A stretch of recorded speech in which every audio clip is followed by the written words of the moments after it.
El día de hoy va a ser de gasto público. Siento que se silenció de golpe.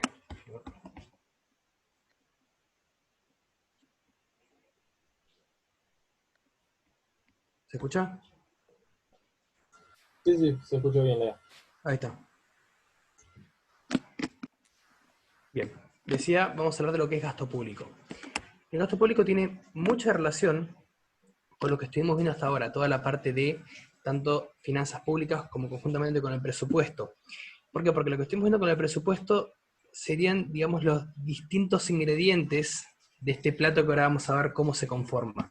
Y van a ver la relación que tiene con lo que estuvimos viendo hasta ahora. Si bien esto ya, si no me equivoco, entraría para la segunda parte, es algo que tranquilamente podrían llegar a mechar o incluir como comentario por alguna pregunta que le podamos hacer relacionado con lo que es presupuesto o la parte de finanzas. Bien, ahora voy a poner en pantalla compartida. Estoy teniendo retorno y no sé si me estoy escuchando o no.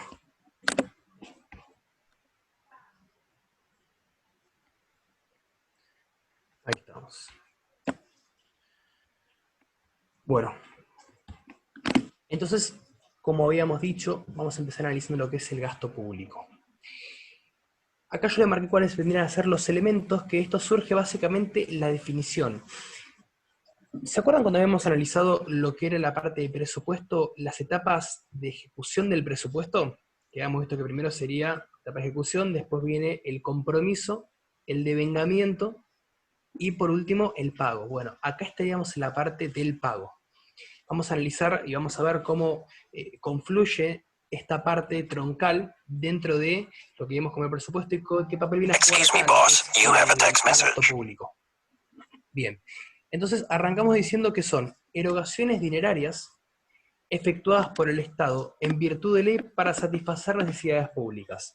Bien, vamos a desmenuzar un poco esto.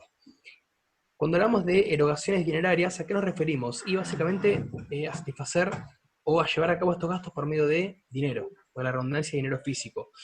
Si bien está la posibilidad de que se pueda llevar a cabo erogaciones tal vez de otra forma que no sean dinerarias, por ejemplo con la entrega de algún bien, pero específicamente son erogaciones de carácter dinerario.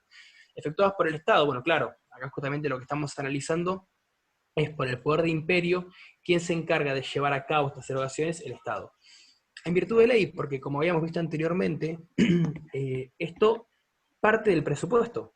Entonces estos gastos, que vendría a ser digamos, la parte del pago, que se van a efectuar al arreglo que se había llegado conjuntamente con los distintos ministerios, tiene que estar aprobado por ley. ¿Se acuerdan que habíamos dicho? Ingresaba por diputados, pasaba por senadores, después se volvía a remitir conjuntamente al Poder Ejecutivo para que el presidente, antes del 15 de septiembre, haga la presentación formal. Bien, ahí ya estaba aprobado por ley. Entonces, tenían, digamos, todo el tiempo como para presentarlo y que se pueda llevar a cabo conjuntamente antes del 31 de diciembre para que se apruebe el presupuesto. Entonces, en virtud de ley, tiene que estar establecido.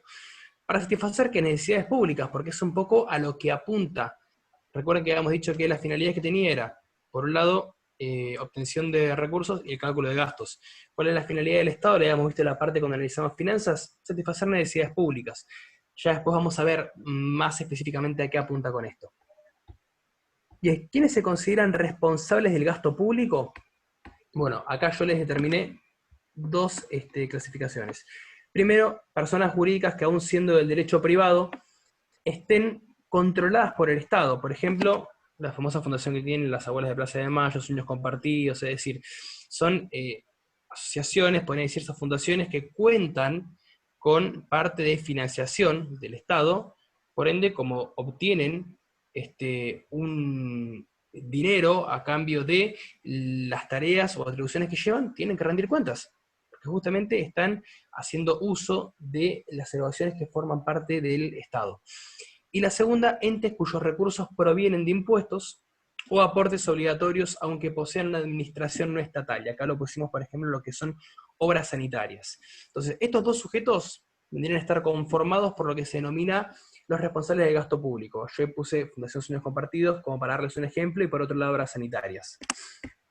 Bien, hasta acá, avísenme si voy muy rápido, si tienen alguna duda me la dejan arriba, la idea es ir charlando un poco esto, evacuarlo. No es un tema complicado, sino que tiene mucha relación con lo que estuvimos viendo hasta ahora.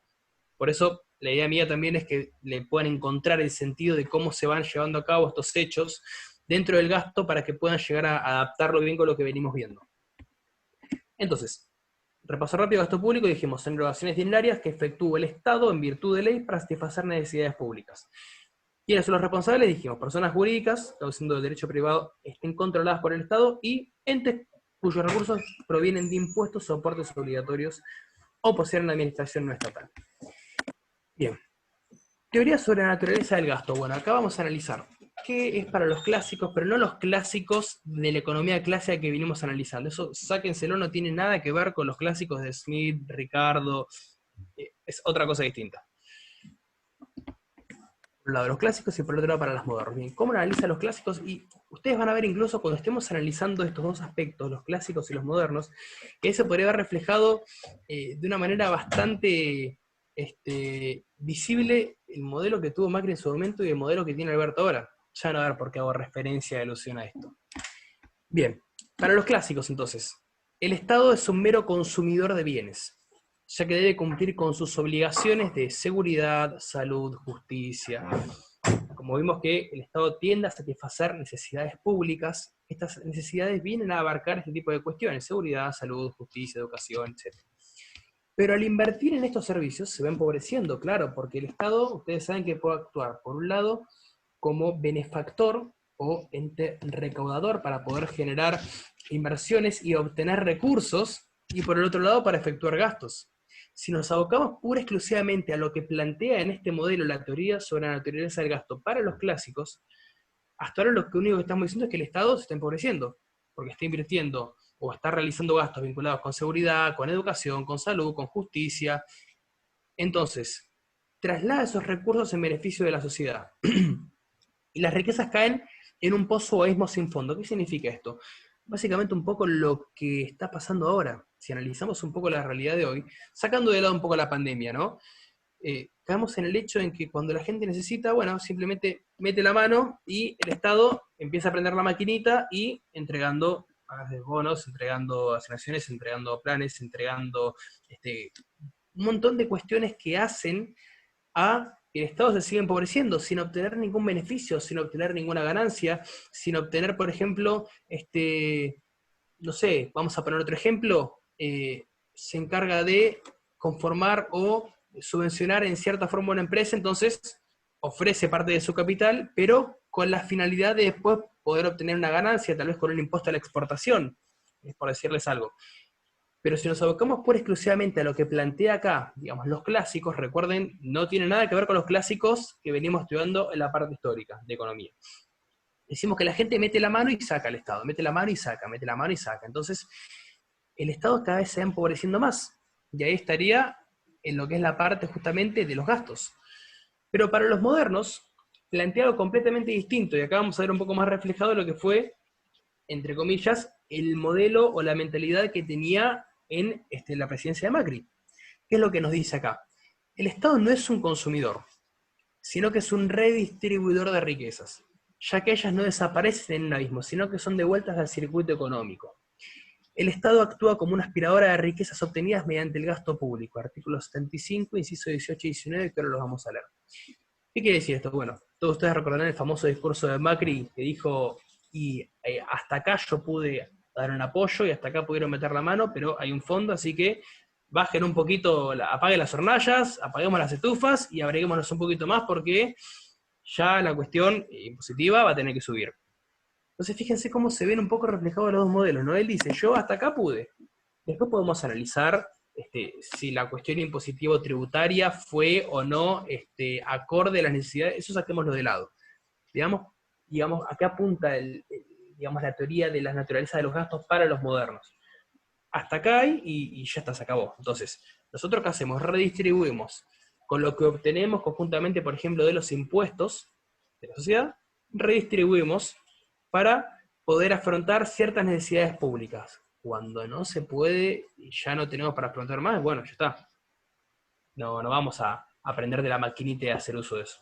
Prefirió pedir un préstamo con el FMI antes que empezar a hacer una emisión bastante descomunal, que tampoco estoy a favor de eso, ¿no? Simplemente les quiero mostrar los dos parámetros que hay. Por un lado, los clásicos, que es un poco más reflejado en lo que vemos hoy en día con la era de Albertito. Toco un botón, prende la máquina, sacaba el papel, traemos más de Brasil, tocamos el botón, seguimos con la maquinita, y bueno, seguimos entregando con la finalidad de que el Estado cada vez se vaya empobreciendo más. Y para los modernos, bueno, acá digamos actúa como una forma de aspiradora. Chupa, es decir, recauda los impuestos, los redistribuye, pero llega un momento donde ya no hay más, entonces bueno, hasta acá llegamos. Convengamos que la de Macri fue una mezcla de las dos, una mezcla de lo clásico por un lado, como los modernos, pero les hice más que nada esa comparación como para que entiendan un poco a qué apuntaban. Vamos a ver qué dice el artículo 75, dice 18 y 19, que ustedes ya lo recontra deben saber, cuando apuntamos a lo que es el artículo 19, la cláusula del progreso. Pero van a ver por qué hago mención de estos artículos. El 18 dice, proveerlo conducente a la prosperidad del país, al adelanto y bienestar de todas las provincias y al progreso de la ilustración, dictando planes de instrucción general y universitaria, promoviendo la industria, la inmigración, la construcción de ferrocarriles y canales navegables, la colonización de tierras de propiedad nacional, la introducción y establecimiento de nuevas industrias. Ven que acá básicamente lo que te dice es, por medio de la recaudación se encarga de realizar este tipo de cuestiones. Entonces recauda para poder generar otro tipo de inversiones, y cuando no hay más para poder llegar a afrontar las necesidades públicas, bueno, que se hagan cargo los particulares, porque el Estado no es un mero consumidor de bienes. Y el artículo 19 decía, proveerlo conducente al desarrollo humano, con progreso económico, al progreso económico con justicia social, a la productividad de la economía nacional, a la generación de empleo. Bueno, yo no quiero hablarlo porque me da bronca, pero sabemos más o menos un poco lo que apunta el artículo 19. Entonces, tengan bien en cuenta esto, para los clásicos, cómo actúa el Estado y cómo actúa para los modernos. Bien, yo ahí abajo hice un agregado que dice, desde la concepción clásica, el Estado debe ajustar su conducta financiera en base a normas legales que permiten dar a la administración financiera cierta estabilidad y seguridad en la previsión del gasto para preservar el crédito público. Claro, porque si ustedes lo analizan desde el punto de vista de los clásicos, el Estado no estaría llevando a cabo ningún accionar para que pueda generar ingresos. Si bien recuerden que dijimos que el Estado, la finalidad no es ahorrar, sino que él recauda para gastar, pero en ese recaudar para gastar también él tiene que hacerse con recursos que puedan aportar a obtener más riquezas en el país y justamente poder hacer otro tipo de inversiones. Bien, hasta acá, si no hay alguna duda, abro la pantallita. No, bien, perfecto. Seguimos entonces. Ahí está. Bueno, escuelas económicas, acá voy a hacer una breve... Si no sé si dijeron algo ahí. Disculpame, ¿podrías volver al Power primero, así le saco una captura de pantalla porque se me desconectó? Sí, igual esto yo se los voy a adjuntar todos al grupo de WhatsApp y lo voy a subir a la página del campus. Genial, gracias. Listo. Bien, ahora entonces pasamos a la tercera filmina. Perfecto. Listo, ahí está. Bien, escuelas económicas. Acá yo puse dos brevemente para mencionarlas, después también tenemos lo que plantea la escuela del punto de vista sociológico, del punto de vista praxeológico, analizamos del individuo. No me quiero meter mucho en eso, estamos estudiando economía, así que vamos a abocar a dos escuelas. Por un lado a Frederick Bastiat, Federico para los amigos. No lo hemos analizado cuando vimos la parte histórica, como tampoco hemos analizado a Jean-Baptiste Say, que fue un gran economista del cual influyó los pensamientos de Belgrano y de Alberdi, pero vamos a ver qué opinaban ellos en base al gasto público. Frederick Bastiat decía que la actividad financiera no es otra cosa que un caso particular de cambio, por lo cual los tributos vienen a resultar las retribuciones a los servicios públicos. Bueno, claro, acá lo que plantea Bastiat, en el contexto que él lo había analizado, es que acá justamente cuál es la finalidad de la actividad financiera. Bueno, que los tributos, o sea, los impuestos que paga la gente, tienen que hacer a la eficiencia y calidad de los servicios públicos. Cosa que acá no sé hasta qué punto Bastiat, si lo hubiera analizado en Argentina, estaría diciendo esto. Bien, y vamos a ver qué decía Jean-Baptiste Say. Él hablaba de la utilidad marginal. Término que ustedes ya conocen porque lo hemos hablado mucho, recuerden, con la teoría de Menger y con la teoría de David Ricardo. Bien, ¿cómo analizaba la utilidad marginal? Él hacía alusión a que la riqueza de los contribuyentes podía ser gravada por el impuesto solo cuando su erogación fuese más útil para los gastos públicos que para el empleo que el contribuyente podría hacer de ella por su cuenta para satisfacer sus necesidades. Esto que parece un poco un trabalengua, vamos a desmenuzarlo en un término un poco más claro. Lo que decía Jean-Baptiste ahí es, miren muchachos, si los impuestos que están pagando los contribuyentes hacen a que esos servicios sean más eficaces por el Estado de lo que sería si ellos los contratan de forma privada, en ese caso sí tiene sentido. Pero en Argentina la realidad es otra, porque ¿por qué tal vez uno prefiere mandar a sus hijos a un colegio privado teniendo uno público? ¿Por qué, digamos, pagamos una obra social cuando algunos tienen obras sociales que son públicas o que les da la facultad? Entonces, vemos que acá la idea que plantea Jean-Baptiste no sería del todo aplicable porque, a ver, hacemos a la eficiencia de los servicios públicos, pero uno también hace uso de ciertas necesidades que si bien las satisface el Estado de forma pública, se considera privadas.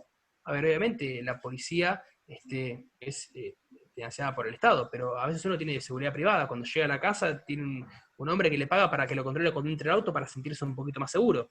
Entonces ven que hay un montón de cuestiones que hacen a la calidad y eficiencia de los servicios públicos que en nuestro país no serían del todo aplicables para lo que planteaba Jean-Baptiste en el concepto que le da de utilidad marginal para el gasto público. Bien, seguimos entonces, esto quedó claro, vamos a avanzar a el crecimiento del gasto público. Bien, acá yo hice mención que en todos los países del mundo los gastos públicos han ido en creciente. En periodos cortos fueron estables o descendientes antes de 1914, pero al considerarlos en periodos largos siempre fue creciente.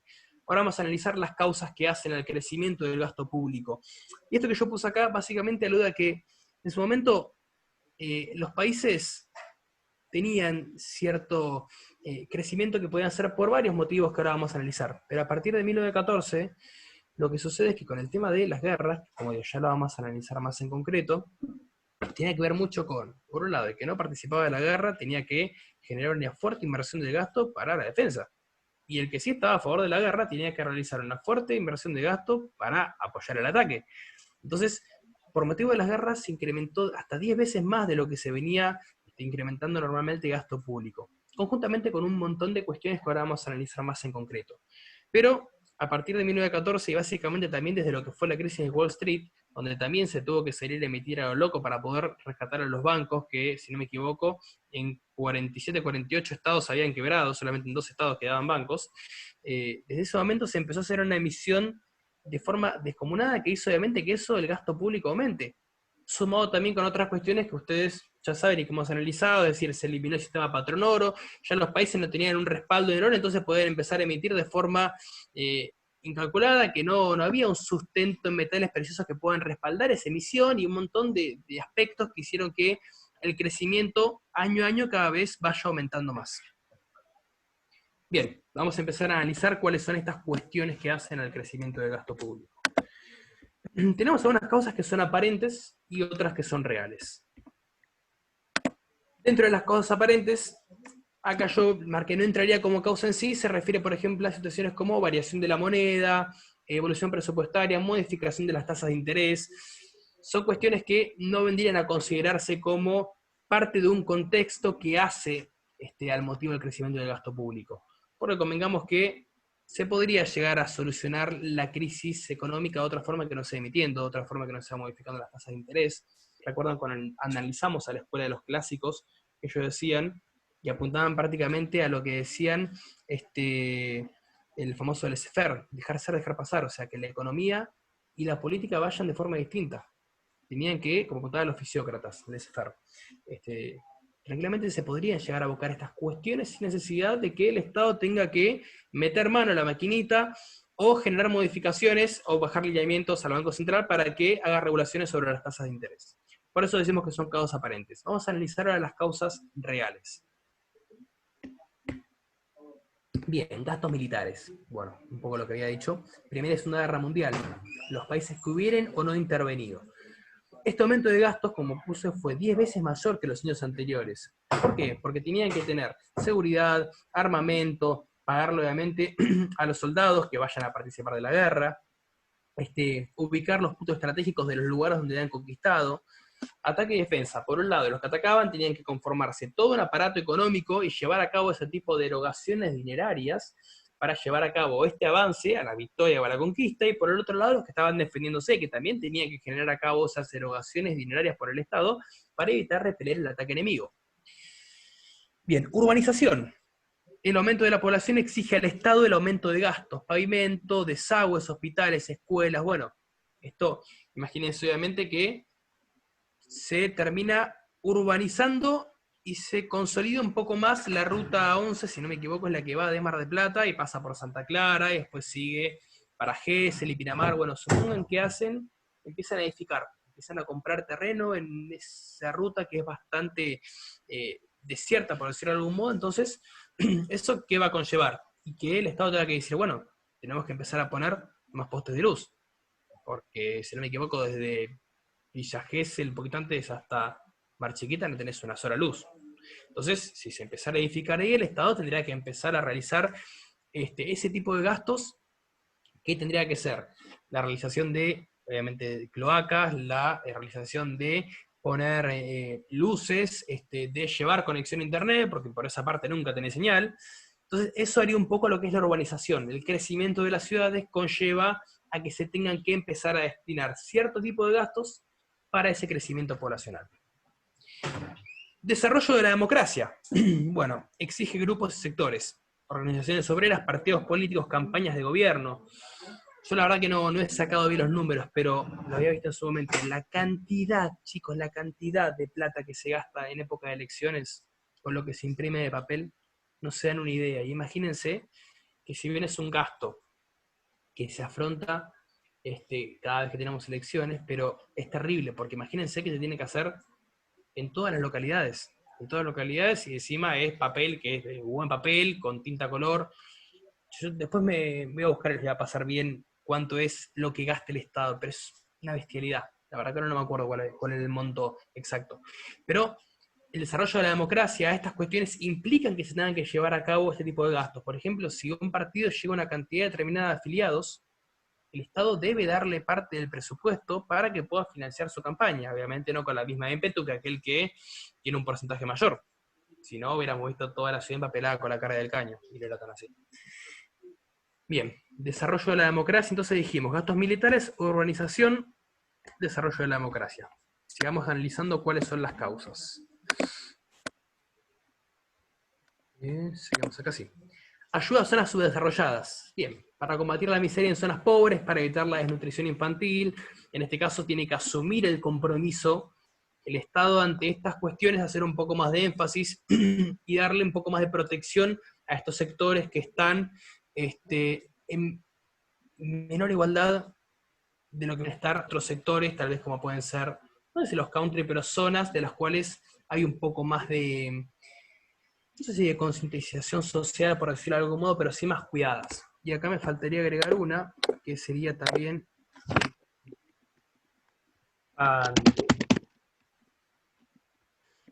en este tipo de cuestiones, obviamente el Estado tiene que salir en búsqueda y en ayuda de los servicios públicos a poder hacer frente a este tipo de cuestiones. Y por último, que es tal vez el más visible y que genera un fuerte aumento de gasto público, es la burocracia. Es algo de público y notorio conocimiento para todos, que cada vez que asume un nuevo partido trata de meter a aquellos que le dieron una manito en la campaña en ubicarlo en algún cargo o crearle nuevos cargos. Y eso obviamente que influye en un gasto público porque, por ejemplo, cada diputado tiene 25 asesores y tienen los choferes y cada vez van agregando nuevos puestos. Si ustedes recuerdan la que fue candidata a intendente, terminó siendo directora de ANSES. Entonces, cada uno de esos cargos que van teniendo, ¿de dónde salen? Y salen justamente de las erogaciones dinerarias que tiene que efectuar el Estado. Bien, vamos a hablar un poco de la clasificación de los gastos. Las causas, las tenganlas presentes. Podría tranquilamente ser una pregunta, mencione 3 o 4 causas que hacen al gasto público, o de ejemplos de causas de gasto público. Vamos a hablar de la clasificación de los gastos. Bien, acá tenemos que pueden ser en especie o en moneda. Esto acá tendría que ver si, según el instrumento de pago con el que se haya realizado, que generalmente, como vimos, al ser erogaciones dinerarias suele ser en moneda. las que son reales o personales, porque acá apunta, digamos, si son gastos que hacen remuneraciones a personal del Estado, o del punto de vista de los reales, que son para emplear adquisición de bienes.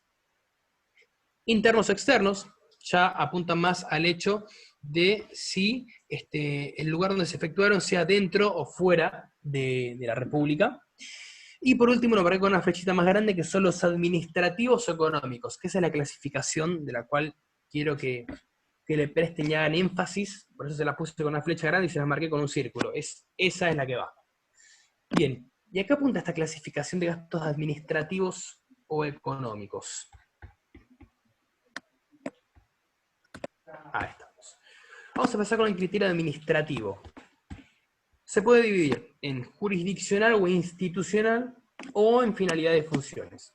Cuando hablamos de la parte jurisdiccional o institucional, acá hablamos de la división de poderes conjuntamente con la subdivisión que se llevan a cabo dentro de, tanto como el Poder Ejecutivo, Poder Legislativo, Poder Judicial, es decir, todos los órganos que vienen a conformar estos poderes y todos los distintos ministerios.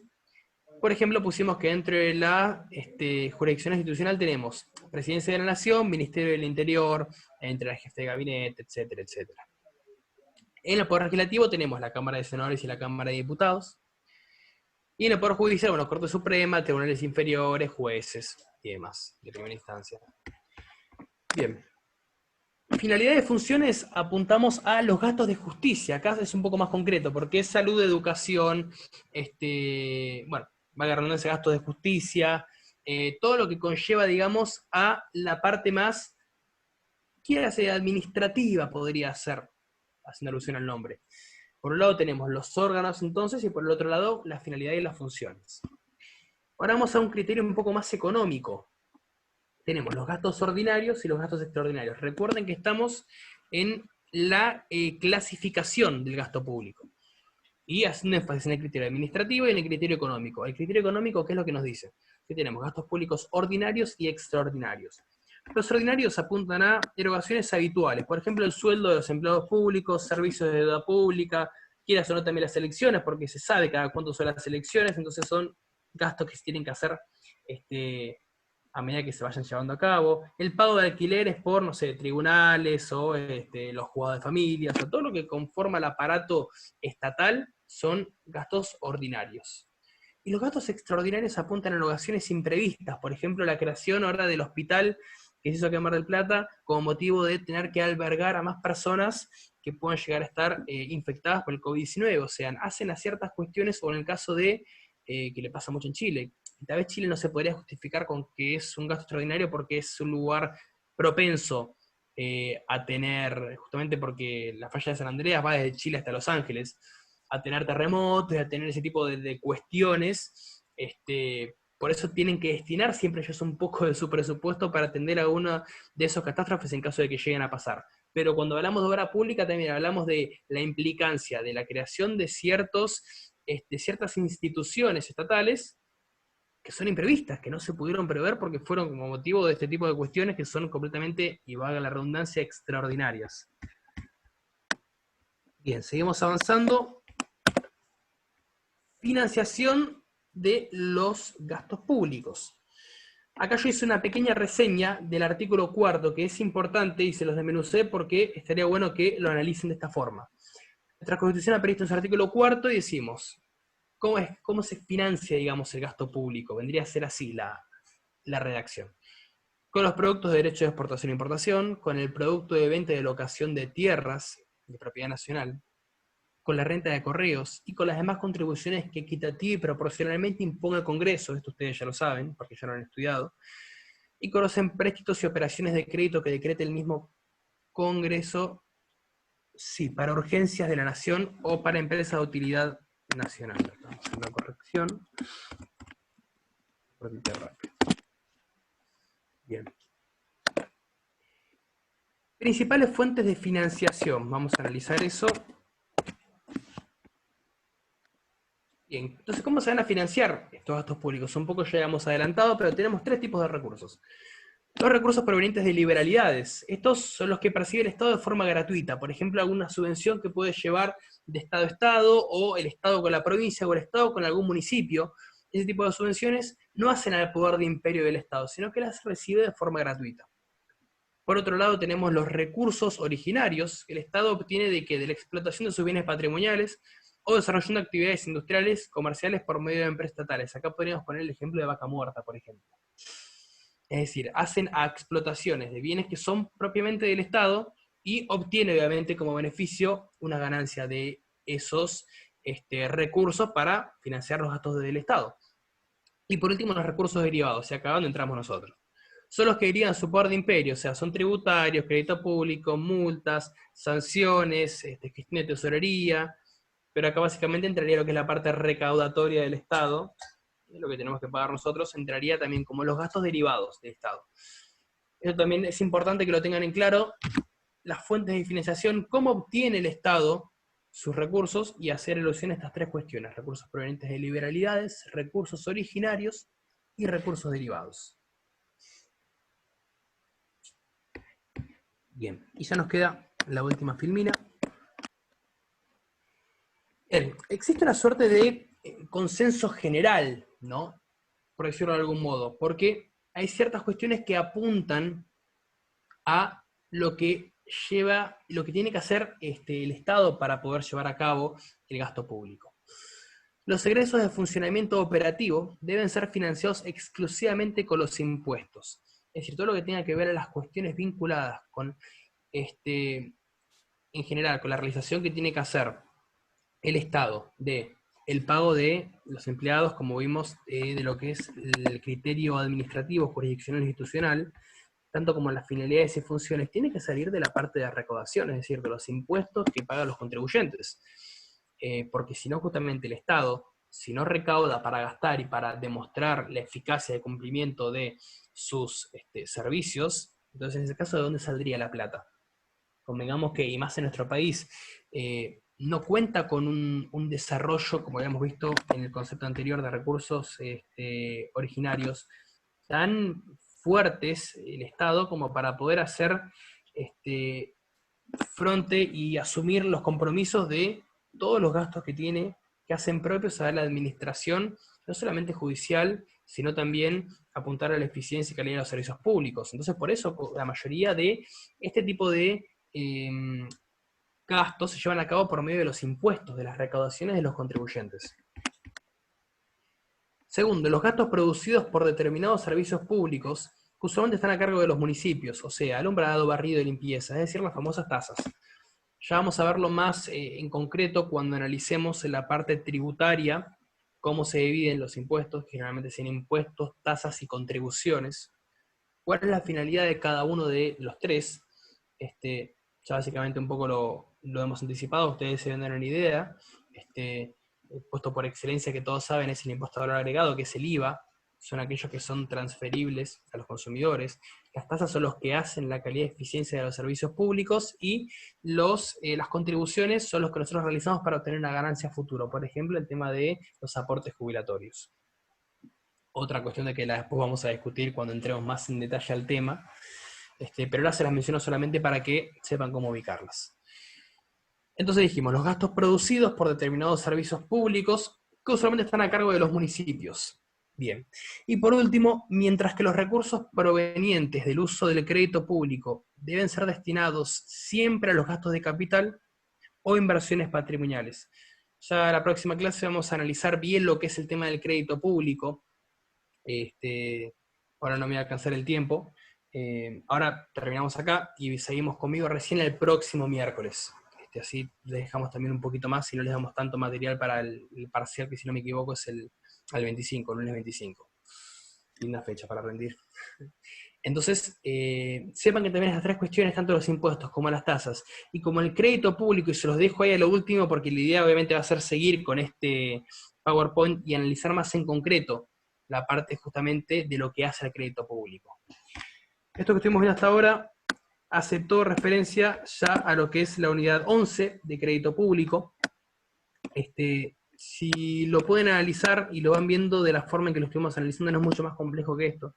fíjense que tiene relación con lo que estuvimos analizando hasta ahora, porque, como les dije en su momento, cuando vimos la ejecución del presupuesto, que analizamos las etapas de ejecución del presupuesto, compromiso de vengamiento y pago, es donde estamos situados acá. Entonces, ustedes grafíquense en la cabeza en qué momento estamos, y ya ahí van a poder entender un poco más fácil cómo se desenvuelve el papel y el rol que cumple el Estado dentro de la organización que vamos a ver desde la parte pública. Convengamos que quedamos en lo mismo de esto. Hay muchas cosas de las cuales no están teniendo la eficacia que deberían tener porque prácticamente no tenemos presupuesto. Entonces, justamente muchas de estas cuestiones que hacen a la esencia y que derivan de una ley, que es la ley de presupuesto, regulada por la 2456, no la podemos ver reflejada por el simple hecho de que no tenemos presupuesto. Bueno, no sé si hay alguna duda en base a esto, ya queda menos de un minuto. Cortaríamos acá, yo ahora me comprometo en pasar los PowerPoint, y bueno, les deseo éxito para el examen. Cualquier duda que tengan me escriben, yo me comprometo en responderles, y bueno, a estudiar. Muchas gracias. Gracias. A ustedes, chicos.